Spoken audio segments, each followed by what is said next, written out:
Hello YouTube friends, I'm here for the next installment of Patrick's Ford Galaxie 500XL rebuild.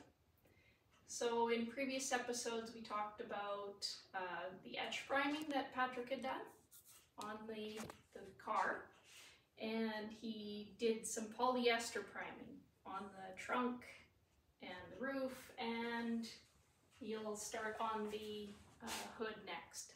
So in between the etch primer and polyester primer, he did some body work. And what the polyester primer is basically a liquid body filler. So it shows the imperfections, and he can take care of those as he goes. Patrick's going to talk a bit about the products he uses on the car, so take it away, Patrick.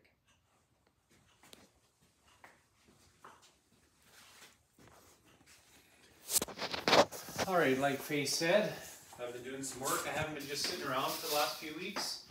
We'll talk about the roof and the trunk. So what I did on the roof is I did the body work. I had epoxy primed it, and then when I was done, I had a couple spots where I had to touch up. So I just put a little bit of epoxy primer on it, let it cure, let it flash off based on the SDS sheet, and then basically polyester primed it. So I've done that on the roof, the trunk, really being mindful of the gaps, and then of course the levels here. So I've got that done.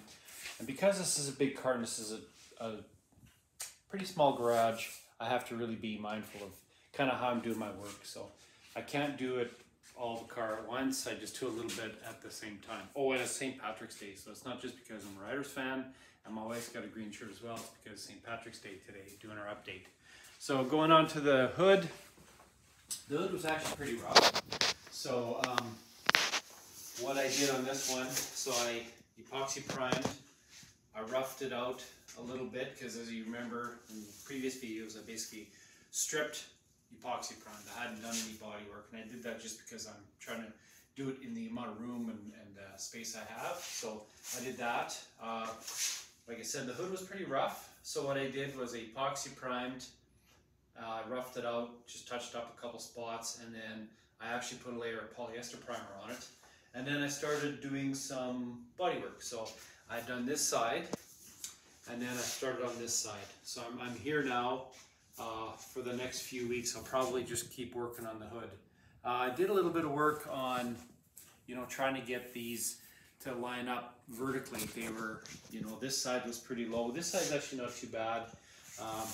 But, so I had to do a lot of work with a slide hammer and dollying it, trying to get it to be pretty level here between the two. So right now I'm pretty happy with where it's at. I did try this PDR painless dent remover for a couple of small dents I had on the top of the fender. This stuff works not, it's the glue style. It works not too bad, but on these old cars with really thick metal, it's got a lower tensile strength than the newer metal, but it's a lot thicker, and it just didn't seem to pull it very well. I'll just have to spend probably days on it, whereas a hammer and dolly probably would do just as well a job. So I ended up just using my slide hammer and just tapping them out a little bit, and then hammer and dollying the rest. And I'll just fill it in. They're just very small dents, almost like hail. So that's the latest. I'll do a little bit of a video on the PDR, how it worked or how it didn't work, and a couple of updates here. So probably be a 5 to 10 minute update, and then hopefully that's it for the next few weeks, because we're going to be on holidays, enjoying some warm weather in Mexico. All right, thank you. A little bit of an update on the 64 Galaxie. I bought this Super PDR tool. It's supposed to be a painless dent repair. Not sure how well it's going to work. I've tried it in a couple spots today. So far, the glue seems to be the weakest link. But it comes with this tool here. Kind of does that. This tool, which is really a slide hammer. It's got an attachment here. Look there, so it just slides the part in. And it's got this tool. It's just basically you just turn the knob and it goes in. Here's one where I tried to pull the dent and it just peeled off. It did do a little bit of work, but it peeled it off, so it seems to be the weakest link so far. So here's what these tools look like. There's a bunch of different ones. There's black, there's purple. I'm not sure what the difference is. Yeah, I'm gonna try this tool here, or this one, see if it works. And it comes with a glue gun and different glue sticks and a set of instructions which really don't help you a whole lot, but we're gonna try it out. It gives you, I guess, the basics. I'm not sure why the glue is the weakest link. There are different colored glues. There's white, yellow, and black. It doesn't talk about the yellow or the white, I mean, but looking at it, the black has a higher viscosity, but it doesn't say which one has more strength. So far I've tried the yellow because it seems like all the videos and the pictures showed yellow. I'm going to try it again here, show you guys a video of how it lifts it, and then see if it pulled it into a little bit better. All right, the instructions say to wipe the area down with alcohol. So I've done that. I'm just waiting for the glue to warm up. It says between 2 and 5 minutes. I've been using it already, so it's been about 2 minutes now. So I'm going to try to put the glue on, show you how the glue gets added. Basically what you do is you just start in the middle, start going around.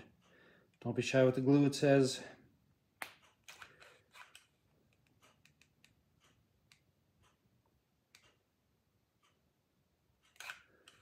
Of course, I'm running out. So that'll be the glue there.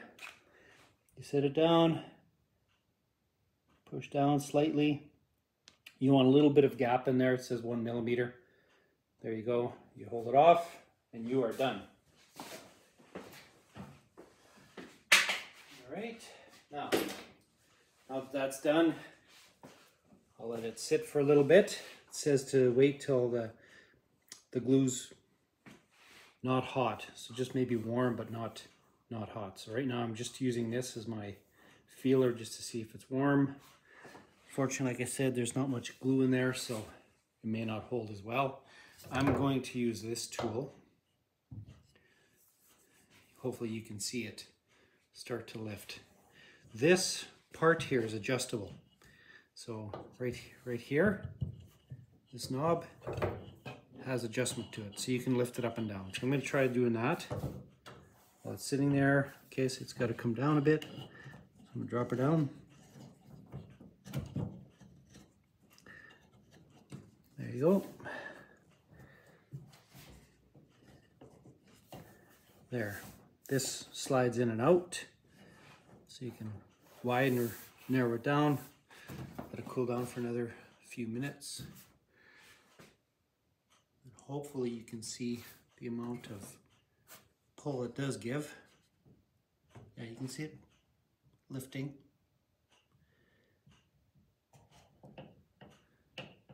Just holding it there.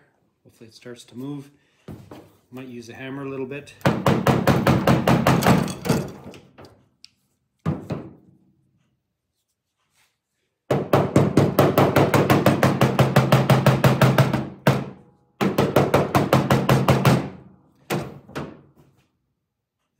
Holding it nice and tight.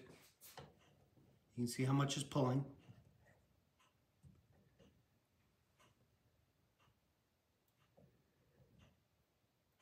And there you go.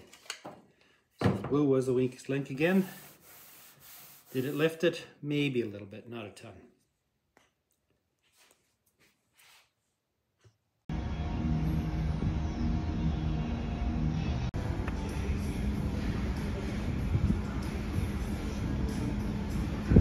Try to keep it, don't try to go touching, just straight up.